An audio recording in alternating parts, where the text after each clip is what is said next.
안녕하세요. 하늘건강나움터 류혜주입니다. 오늘은 우리가 일상생활을 하면서 느끼는 불편하고 답답한 소화불량에 대해 전반적인 이야기를 나눠볼까 합니다. 소화불량을 겪어보지 않은 분들은 아주 드물죠. 소화불량의 증상에 대해 이야기를 하기 전에 소화불량이 무엇인지 사전적인 의미부터 알아볼까요? 소화불량이란 한 가지의 증상이 아니라 속쓰림이라던가 트름, 구역질, 더부룩하거나 가스가 찬 것 같은 복부 팽만감 등 음식을 섭취하고 난 후에 일어나는 여러 가지 소화장애 증상을 총칭하는 말입니다. 통계 자료에 따르면 기능성 소화불량으로 진료를 받은 사람이 2015년 기준 약 60만 명이 넘고 식도와 위 그리고 식이지장 질환으로 진료를 받은 사람은 약 1000만 명이 넘는다고 합니다. 대한민국의 인구가 5천만 명 정도니까 인구의 약 10% 이상이 기능성 소화불량으로 치료를 받았다는 거죠. 그렇지만 대부분 소화불량에 대해 대수롭지 않게 생각하시는데요. 소화불량, 너무 익숙해서 왠지 친구 같은 친근한 질병이죠. 그래서 우리는 증상을 방치하거나 약국에서 가볍게 소화제 하나 사 먹는 것 정도로 넘기곤 합니다. 그런데 이렇게 무분별한 약 섭취는 오히려 위장에 무리를 줄 수 있고 또 아주 사소한 소화불량이라도 오랜 기간 방치하게 되면 증상이 악화될 수밖에 없기 때문에 계속해서 지속되면 위염, 위궤양, 그리고 위암의 바로 전 단계인 장상피 화생을 유발할 수도 있습니다. 방치와 잘못된 개선 방법으로 건강을 잃을 수 있다는 것쯤은 이제 잘 알고 계시죠? 자, 그렇다면 소화불량은 대체 왜 생기는 걸까요?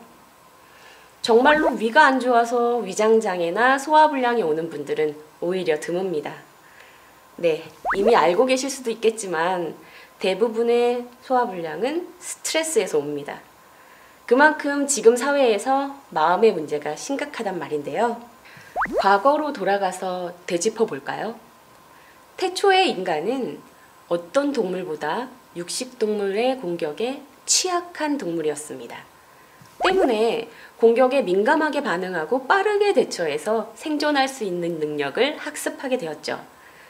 신기한 것은 그런 원시시대의 학습이 아직도 우리의 뇌에 각인되어 있어서 어떤 위협이 발생하면 신체는 긴장하게 됩니다. 우리는 이것을 스트레스라고 하죠.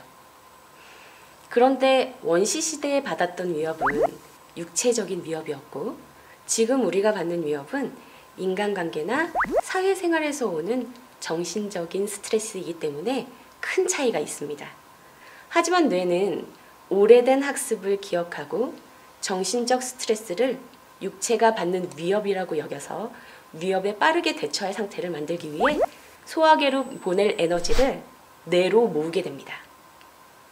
이렇게 되면 소화계와 연관된 혈관들이 수축되고 또 위벽에서 혈액을 공급하는 혈관이 위축돼서 위장에 연동운동 장애가 발생하고 소화액 분비가 억제되기 때문에 소화불량 증상이 나타나게 되는 거죠.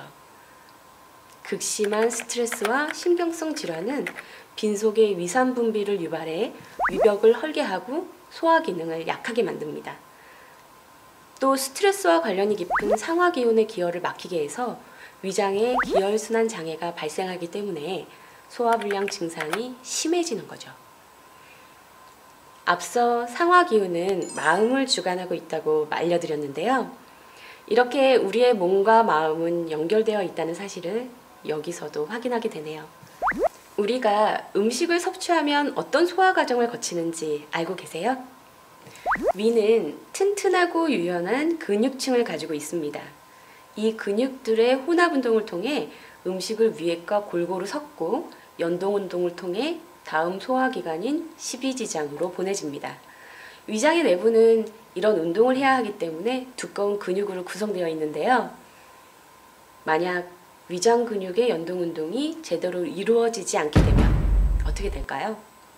근육이 경직되면서 소화불량이 발생하면 위산 분비도 안 될 뿐 아니라 음식이 위 속에 오래 머무르면서 부패되어 독소를 만들어내고 그로 인해 위장 질환이 발생하게 되는 거죠. 또 간과 담낭이 약해지면 쓸개즙이 원활하게 분비되지 않아서 음식을 잘 소화시키지 못하고 더부룩한 증상이 나타나게 됩니다. 세 번째 원인은 신장과 방광의 기능 저하인데요. 신장과 방광이 소화와 어떤 관계가 있는 걸까요? 앞서 위가 좋지 않아서 위장장애나 소화불량이 오는 사람은 드물다고 알려드렸는데요. 물론 스트레스도 소화불량의 큰 원인이 될 수 있지만 신장이 좋지 않아서 소화불량이 생기는 분들도 많습니다. 콩팥이라고도 불리는 신장은 우리 몸속의 노폐물을 해독하고 배출하는 장기인데요. 과식을 하면 신장의 기능이 약해지게 됩니다. 왜냐하면 과잉 섭취된 영양소는 대사 과정에 무리를 주기 때문인데요. 몸에 필요한 양, 그리고 흡수할 수 있는 양보다 더 많은 영양분을 섭취하는 경우 남은 영양분은 찌꺼기가 됩니다. 즉, 불필요한 영양분을 많이 섭취할수록 신장이 나빠지고 노화와 병변을 일으키게 되는 겁니다. 몸속에 노폐물은 많아지는데 배출하고 해독하는 신장의 기능이 약해지면 만성 소화불량의 원인이 될 수 있는 거죠. 지난 강의에서 수기운이 부족하면 나타나는 증상에 대해서 이야기했는데요. 수기운을 보충해주는 맛은 짠맛이라고 말씀드렸습니다. 짠맛하면 떠오르는 게 바로 소금이죠. 소금의 주성분은 염화나트륨인데요. 이중 염소는 위장의 소화액을 만드는 역할을 합니다. 즉, 소금이 부족하면 위액이 만들어지지 않기 때문에 우리 몸에 소금, 즉 짠맛이 부족하면 소화액이 만들어지지 않아 소화불량의 원인이 되는 거죠. 이렇게 소화불량의 세 가지 원인에 대해 이야기해봤습니다. 지난 강의에서 소화불량의 원인에 대해 이야기를 나눠봤는데요. 이번에는 원인보다 더 중요한 개선 방법에 대해 이야기해보겠습니다. 우선 소화불량 개선의 가장 중요한 것은 바로 식이 조절입니다. 음식으로 고치지 못하는 병은 약으로도 못 고친다 라는 말이 있습니다. 그만큼 식이요법이 중요하다는 거겠죠? 하늘 곡식위주 생식요법을 통한 규칙적인 식사와 소식을 통해 소화기관이 휴식할 수 있게 도와주고 기운과 영양을 공급할 수 있습니다. 하늘 곡식위주 생식요법의 효능에 대해서는 이미 알려드려서 알고 계실 텐데요. 생식의 원리는 곡식에 열을 가하지 않고 신체가 곡식의 성분을 그대로 섭취하는 것입니다. 생식 제조 과정에서 미세 분쇄를 하기 때문에 위장에 부담이 덜하고 신체가 영양분을 더 잘 흡수할 수 있도록 도와줍니다. 또 최적의 비율과 좋은 재료로 제조된 생식을 섭취하면 신체에 풍부한 기운과 영양을 공급할 수 있는데요. 하늘건강 나우터의 곡식 위주의 생식은 오행의 균형에 맞는 재료를 선택하고 배합해서 제조되었습니다. 결론적으로 곡식 위주 생식요법을 실천하면 지치고 망가져 있는 위가 휴식을 취할 수 있도록 도와주고 휴식을 취한 위가 본인에게 적절한 식사량을 찾아주기 때문에 몸에 필요한 만큼의 기운과 영양을 공급해 줄 수 있습니다. 그리고 하늘 기미론 식이요법을 실천하는 것이 역시 중요한데요. 소화불량은 기미론에 맞는 음식 조절과 음양오행에 맞는 건강요법 실천으로 기순환과 혈액순환을 원활하게 해서 신체를 치유해야 합니다. 기미론 식이요법으로 개선하는 소화불량의 첫 번째는 상화기운입니다. 오행 중 상화의 기운은 신체의 생명력을 주관하는 눈에 보이지 않는 무형의 장부로 스트레스나 마음의 문제와 가장 관련이 깊습니다. 과다한 스트레스는 상화 기운을 약하게 만들고 기혈 막힘을 발생시켜 신체의 순환과 조절이 제대로 이루어지지 않게 하고 소화불량을 발생하게 합니다. 하늘 기미론 식이요법상 떫은 맛을 섭취하면 상화 기운을 보충해 주어서 기혈 순환이 활발해지고 신체의 균형을 되찾아 소화불량을 개선할 수 있습니다. 두 번째로 목의 기운이 약해져서 발생한 소화불량의 개선 방법은 무엇일까요? 목 기운은 근육을 주관하는 기운이죠. 즉, 위벽에 있는 근육의 연동 운동을 원활하게 하기 위해서는 목 기운을 보충해 주어야 하는데요. 먹기운은 신맛의 음식을 섭취해서 보충해 줄 수 있습니다. 또 신맛은 위액 분비를 촉진시키기 때문에 식사를 한 후에 섭취하면 소화 활동에 많은 도움을 줍니다. 세 번째로 수기운이 약해져서 발생한 소화불량은 어떻게 개선할까요? 수의 기운이 약해지는 원인은 과식과 육체 및 정신적 과로, 늦은 수면, 짠맛 결핍 등이 있는데요. 신체를 편안하게 휴식할 수 있게 해주고 또 짠맛을 많이 섭취하면 수기운이 보충돼서 소화불량을 개선하는 데 도움을 줍니다. 소화불량을 개선하기 위해선 꼭 지켜야 할 원칙이 있습니다. 첫째, 규칙적인 식사 시간을 정하고 소화할 수 있는 양만 섭취해야 합니다. 음식을 정해진 시간에 규칙적으로 먹고 그 외의 시간에는 음식을 먹지 않으면 신체의 자율신경은 식사 시간이 되었을 때 자동적으로 소화 활동을 하게 됩니다. 그런데 식생활이 불규칙해지면 자율신경계의 조절이 제대로 이루어지지 않아서 음식을 섭취하지 않아도 소화 활동을 하고 반대로 음식을 섭취할 때는 소화 활동을 하지 않게 되는 경우가 생겨 소화불량이 발생하게 되죠.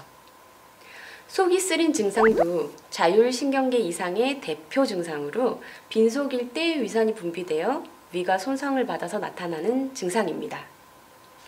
따라서 소화불량을 치유하려면 한두 달 동안은 규칙적인 식사 시간을 정하고 그 외의 시간엔 음식을 섭취하지 않도록 해서 자율신경이 조절되어 정상적인 소화 활동을 할 수 있게 해야 합니다. 물론 규칙적인 식사를 하실 때 소화할 수 있는 양만 섭취해야 하고요. 위는 이렇게 작은데 음식을 많이 먹으면 당연히 소화를 못하겠죠. 때문에 소화할 수 있는 양보다 많은 양을 섭취하시면 안 됩니다. 이렇게 얘기하면 또 나한테 맞는 양이 어느 정도인지 감이 안 오실 수도 있는데요. 음식을 먹었을 때 조금이라도 더부룩하고 체한 증상이 나타난다면 그건 소화가 안 되는 겁니다. 그럴 땐 식사량을 줄여서 소화력이 좋아진 뒤에 점차 식사량을 늘려가시는 게 좋겠습니다. 소화불량 개선 원칙 둘째, 소화불량의 근본적인 원인을 파악하고 그 근본 원인에 대한 치유 방법을 실천해야 합니다. 소화불량 증상이 나타나면 지금 당장의 고통을 피하고자 소화제나 위장약을 섭취해서 해결하려고 하는데 이렇게 일시적인 효과만 줄 수 있는 약을 지속적으로 섭취해서 소화불량 증상은 계속 반복되고 오히려 증상이 악화되어 더 힘들어지기도 합니다. 즉, 근본적인 원인을 개선해서 신체를 건강하게 치유하면 소화불량 증상은 더 이상 나타나지 않을 것입니다. 여기까지 소화불량에 대해 알아봤습니다.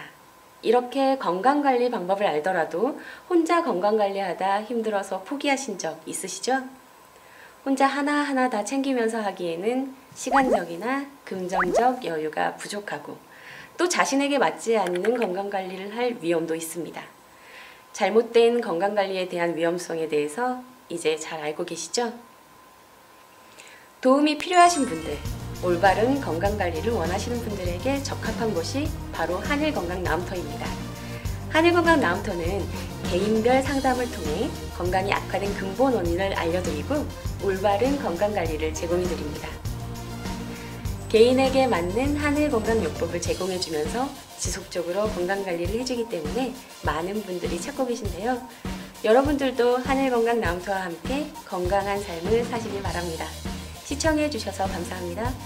구독 버튼도 잊지 말아주세요.